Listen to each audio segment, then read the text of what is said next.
কূটনীতির দুনিয়ায় সবচেয়ে ভয়ঙ্কর মুহূর্তটি হলো ঝড়ের আগের শান্ত সময়টা। যখন চারপাশটা অদ্ভুত রকম নীরব থাকে তখন বুঝতে হয় পর্দার আড়ালে এমন কিছু রান্না হচ্ছে যা পৃথিবীর মানচিত্রকে আক্ষরিক অর্থেই পাল্টে দিতে পারে। প্রধানমন্ত্রী তারেক রহমানের সাম্প্রতিক মালয়েশিয়া এবং চীন সফরের সময়টাতে ঠিক এমন একটি গুমোট এবং রহস্যময় আবহই বিরাজ করছিল পুরো দক্ষিণ এশিয়ায়। সবার নজর ছিল বেজিংয়ের দিকে। ওয়াশিংটন থেকে নয়াদিল্লি সবারই হার্টবিট ছিল ঊর্ধ্বমুখী। সবাই ভাবছিল তারেক রহমান কি এমন কোন চুক্তিতে সই করবেন যা চূড়ান্তভাবে ভারতের বিরাগ ভাজন করবে এবং একই সাথে আমেরিকার মতো পরাশক্তিকেও ক্ষুব্ধ করে তুলবে।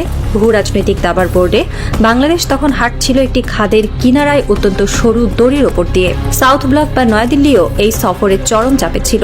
তারা ঢাকাকে শান্ত রাখার জন্য সফরের ঠিক আগেই একটি ললিপপ বা প্রলোভন ছুড়ে দিয়েছিল। ঢাকায় নিযুক্ত ভারতের হাই কমিশনার হঠাৎ করে ঘোষণা করলেন 28 তারিখ থেকে বাংলাদেশিদের জন্য ট্যুরিস্ট ভিসা চালু হচ্ছে।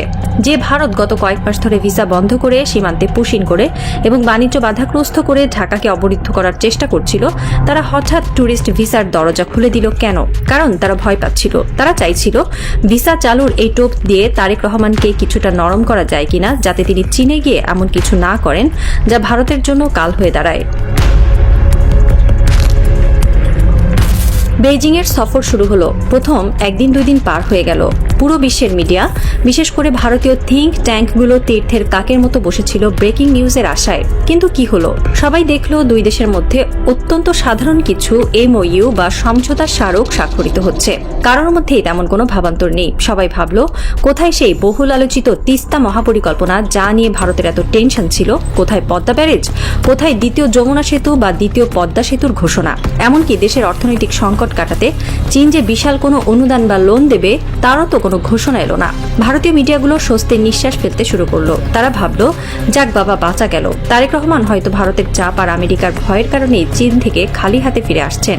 সাউথ ব্লকের কর্তারা হয়তো নিশ্চিন্ত মনে কফিতে চুমুক দিচ্ছিলেন, কিন্তু তারা জানতো না তারা আসলে এক ভয়ঙ্কর মায়াজালের শিকার হয়েছেন। তারা জানতো না ড্রাগন যখন শিকার করে তখন সে কোনো শব্দ করে না, সে একেবারে শেষ মুহূর্তেই ছোবল মারে।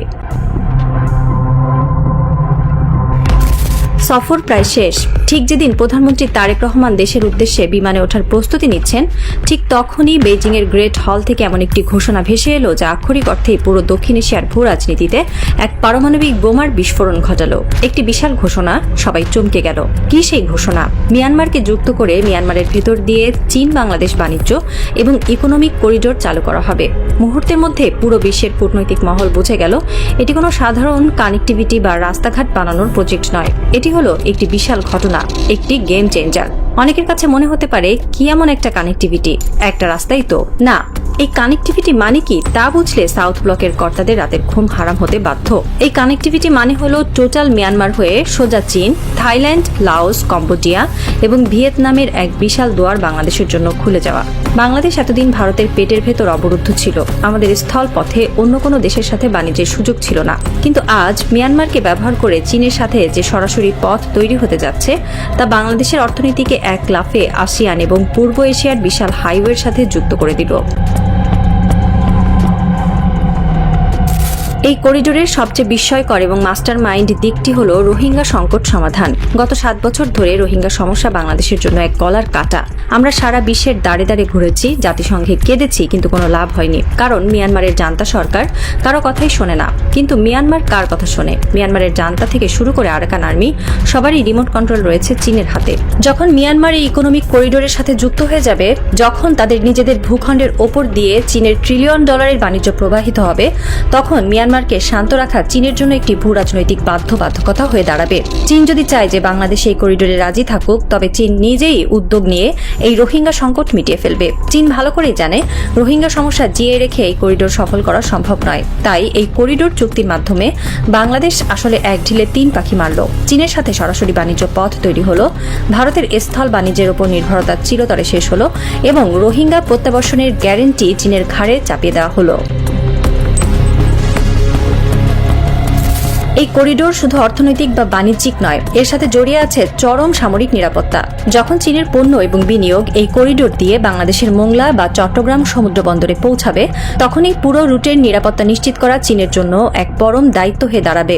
অর্থাৎ এই রুটের দুই প্রান্ত চীন এবং বাংলাদেশ দুজনেই এক অলিখিত সামরিক এবং কৌশলগত সুরক্ষার ছাদ উপভোগ করবে। আর এই পুরো স্থল যোগাযোগ এবং সমুদ্র বন্দর সবকিছু যদি চীনের লজিস্টিক চেইনের সাথে যুক্ত হয়ে যায়, তবে ভারতের কি অবস্থা হবে? সবচেয়ে বড় টেনশনের জায়গা কিন্তু এখন ভারতের ভেতরে এখন রীতিমতো তোলপাড় শুরু হয়ে গেছে। কি হয়ে গেল এটা? তারা ভাবছিল হয়তো সামরিক সহযোগিতা, সামরিক চুক্তি বা তিস্তা মহাপরিকল্পনা নিয়ে আলোচনা হবে। তারা আমেরিকা এবং পশ্চিমাদের সাথে মিলে তিস্তা বা সামরিক চুক্তি আটকানোর সব প্রস্তুতি নিয়ে রেখেছিল। কিন্তু তারেক রহমান এবং শি জিনপিং অত্যন্ত সুকৌশলে ওই বিতর্কিত ইস্যুগুলোকে আপাতত সাইড লাইনে রেখে এমন একটি বিষয় সামনে নিয়ে এলেন যাতে কারো আপত্তি করার কোনো গ্রাউন্ডই রইল না। এটি একটি অর্থনৈতিক করিডোর। এখানে সরাসরি কোনো সামরিক চুক্তির নাম নেই, কিন্তু এর ইম্প্যাক্ট বা প্রভাব যে কোনো সামরিক চুক্তির চেয়েও কয়েক হাজার গুণ বেশি। বাংলাদেশ কেন এই বিকল্প রাস্তার জন্য মরিয়া ছিল? ভারত গত কয়েক মাস ধরে বলতে গেলে বাংলাদেশকে আক্ষরিক অর্থেই অবরুদ্ধ করে ফেলছিল। তারা কখনো সীমান্ত বাণিজ্য বন্ধ করে দিচ্ছিল, কখনো ভিসা আটকে দিচ্ছিল, আবার কখনো রাতের অন্ধকারে বর্ডারের নানা প্রান্ত দিয়ে পুশিং ঘটাচ্ছিল। একটি স্বাধীন রাষ্ট্রকে চারদিক থেকে চেপে ধরে শ্বাসরোধ করার এই যে ভারতীয় উৎপাত, তা থেকে বাঁচতে বাংলাদেশের একটি বিকল্প লাইফলাইন দরকার ছিল। আমাদের এমন একটি ভিন্ন দেশ দরকার ছিল যেখানে ভারতের মতোই আমরা সহজে বাণিজ্য এবং অর্থনৈতিক লেনদেন করতে পারবো। আর ঠিক সেই জায়গায় ভারতের শূন্যস্থান পূরণ করতে সামনে চলে এলো চীন। এটি বাংলাদেশের জন্য এক বিশাল পাওনা। যে মিয়ানমার চীনের বন্ধু, কিন্তু বাংলাদেশের সাথে যাদের সম্পর্ক বৈরী শুধুমাত্র রোহিঙ্গা ইস্যুতে, সেই মিয়ানমারকে আজ চীন নিজেই বাংলাদেশের সাথে এক টেবিলে বসিয়ে দিল। চীনের সাথে এই ইকোনমিক করিডোরের চিন্তা কি আজ নতুন? না, চীন অনেকবারই এই চিন্তা করেছে, কিন্তু ভারতের কারণে কি এটা কখনো সম্ভব ছিল? শেখ হাসিনা সরকারের কাছে এমন একটা প্রস্তাব দেওয়া চীনের জন্য এক অসম্ভব ব্যাপার ছিল। চীন খুব ভালো করেই জানতো যে হাসিনা সরকার কখনোই ভারতের অমতে এমন কোনো মেগা প্রজেক্টে সই করবে না। মনে করে দেখুন, শেখ হাসিনা তো ভালো করেই জানতেন যে ভারতের সাথে তিস্তা নদীর পানি বন্টন চুক্তি কোনোভাবেই সম্ভব না। তখন চীন নিজ থেকে এগিয়ে এসেছিল। তারা বলেছিল, আমরা তোমাদের তিস্তা ব্যারেজ করে দেব, তিস্তার কাছাকাছি এমন একটা বিশাল জলাধার করে দেব যেখানে সারা বছর সেচের কাজ হবে, পানির কোনো অভাব থাকবে না। কিন্তু কি হলো? সেখানেও ভারত বাগড়া দিল। আর শেখ হাসিনা ভারতের সেই আপত্তির কাছে মাথা নত করে তিস্তা প্রজেক্ট থেকে সরে এলেন। যে সরকার ভারতের আপত্তির কারণে নিজেদের দেশের কৃষকদের বাঁচাতে একটি ড্যাম করতে পারে না, সেই সরকারের কাছে চীন কিভাবে আশা করবে যে তারা মিয়ানমার দিয়ে ইকোনমিক করিডোর স্থাপন করবে? তারা তো এটা চিন্তাই করতে পারত না। কিন্তু এখন চীন এই চিন্তা করতে পারছে। কেন? কারণ 5 আগস্টের রাজনৈতিক পট পরিবর্তনের পর বাংলাদেশের ভূ রাজনৈতিক দাবার বোর্ড সম্পূর্ণ লণ্ডভণ্ড হয়ে গেছে। এখন চীনের তরফ থেকে যেমন একটি অনুকূল পরিবেশ তৈরি হয়েছে, তেমনি বাংলাদেশের তরফ থেকেও একটি স্বাধীন এবং মেরুদণ্ড সোজা রাখার অবস্থান তৈরি হয়েছে। বাংলাদেশ খুব ভালো করেই জানে যে ভারত কিভাবে নানাভাবে বাংলাদেশ থেকে তাদের সুবিধামতো সবকিছু আদায় করে নিয়েছে। ট্রানজিট থেকে শুরু করে করিডোর সব নিয়েছে ভারত। কিন্তু যখন বাণিজ্যের কথা এসেছে, তখন দেখা গেছে বাণিজ্যের ভারসাম্য একেবারেই ভারতের অনুকূলে। ভারতের সাথে বাংলাদেশের বাণিজ্য ঘাটতি ব্যাপক এবং অমানবিক। বাংলাদেশ যখন স্থল বন্দর ব্যবহার করে ভারতে কিছু রপ্তানি করতে চায়, তখন তারা অ্যান্টি ড্যাম্পিং ডিউটি থেকে শুরু করে হাজারো অশুল্ক বাধা তৈরি করে। আর 5 আগস্টের পট পরিবর্তনের পর তারা তো সেই সামান্য সুবিধাটুকুও কেড়ে নিয়েছে। সুতরাং বাংলাদেশের জন্য একটি বিকল্প রুট শুধু দরকারই ছিল না, এটা ছিল আমাদের বেঁচে থাকার প্রশ্ন। এমন একটি জায়গা দরকার ছিল যেখানে বাংলাদেশ সহজে বাণিজ্য এবং বিনিয়োগ করতে পারে। সেই রুদ্ধদ্বার পথটা আজ এক ধাক্কায় খুলে দিল চীন। ফলে এক অর্থে এই ঘোষণার মধ্য দিয়ে ভারত কিন্তু চরমভাবে ধরাশায়ী হলো, ভালো মতোই ধরাশায়ী হলো।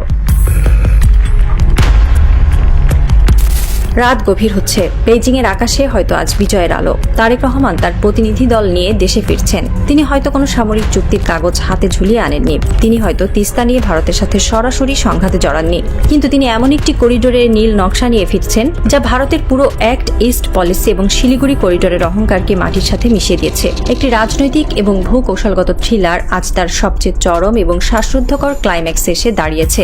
দাবার বোর্ডে ভারত হয়তো ভেবেছিল তারা ভিসা চালুর ললিপপ দেখিয়ে ঢাকা ঢাকাকে বশ করে ফেলেছে, কিন্তু ঢাকা তাদের সেই ললিপপ পকেটে পুরে সোজা ড্রাগনের ডেরায় গিয়ে এমন এক চুক্তি করে এলো যা ভারতের অস্তিত্বকেই হুমকির মুখে ফেলে দিল। এই মেগা করিডোর নিয়ে নিশ্চয়ই আগামী দিনে বিশ্ব রাজনীতিতে এক বিশাল ঝড় উঠবে, আলোচনার ঝড় উঠবে। আমেরিকা এবং পশ্চিমাদের প্রতিক্রিয়াও হয়তো আসবে, এবং অবশ্যই ভারতের প্রতিক্রিয়াও খুব দ্রুতই বোঝা যাবে। সাউথ ব্লক কি এই চরম পরাজয় নীরবে হজম করবে, নাকি তারা নতুন কোনো ষড়যন্ত্রের জাল বুনবে? সাসপেন্স এখন তুঙ্গে, অপেক্ষা কেবল আগামী দিনগুলোর। কারণ ইতিহাসের এই নতুন অধ্যায়ে বাংলাদেশ আর কোনো অসহায় শিকার বা ভারতের পেছনের উঠোন নয়। বাংলাদেশ এখন দাবার বোর্ডের এক অপ্রতিরোধ্য গেম চেঞ্জার হয়ে বিশ্বমঞ্চে পদার্পণ করছে। সাউথ ব্লকের দম্ভ কিভাবে মাটিতে মিশে যায় তা দেখার জন্য প্রহর গুনছে পুরো দক্ষিণ এশিয়া।